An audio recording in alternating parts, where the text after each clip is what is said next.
नमस्कार दोस्तों, मिनी जानकारी में आपका बहुत बहुत स्वागत है। मिनी जानकारी जो आपको बहुत ही कम समय में इम्पोर्टेंट्स टॉपिक्स की छोटी छोटी और इम्पोर्टेंट जानकारी देता है। दोस्तों, आज के इस कड़ी में हम लोग जानेंगे कि रॉलेट एक्ट क्या था।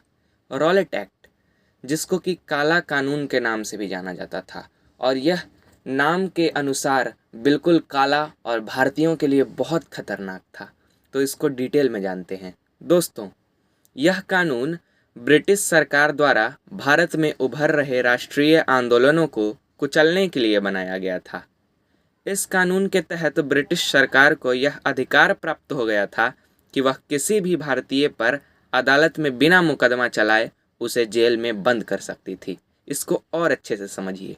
दोस्तों, भारत में आंदोलन हो रहे थे और ब्रिटिश सरकार नहीं चाह रही थी कि उसके खिलाफ कोई आंदोलन करे, इसीलिए उसने यह कानून लाया था। और इसके तहत अगर ब्रिटिश सरकार को किसी भी व्यक्ति पर शक होता था कि वह किसी राष्ट्रीय आंदोलन में सम्मिलित है, तो उसे बिना मुकदमा चलाए जेल में बंद कर सकती थी और सज़ा दे सकती थी। इसके तहत ब्रिटिश सरकार किसी के भी घर में घुस जाती थी अगर उसको थोड़ा सा भी शक होता था। और अगर घर में एक पोस्टर भी मिल जाए इंकलाब जिंदाबाद का, तो उसे जेल में बंद कर सकती थी। मतलब उसको थोड़ा सा भी अगर शक हो जाए कि यह व्यक्ति आंदोलन कर रहा है, तो वह जेल में बंद हो जाता था। और एक बार यदि सज़ा मिल गया तो फिर कोई सुनवाई नहीं होती थी।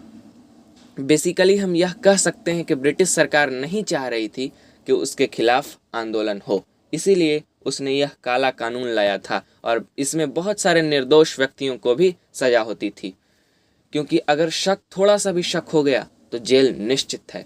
दोस्तों, इस कानून के खिलाफ बहुत सारे विरोध हुए और इसी कानून के विरोध में शांतिपूर्ण तरीके से लोग जलियांवाला बाग में बैठे थे और वो बहुत बड़ा हत्याकांड हो गया था।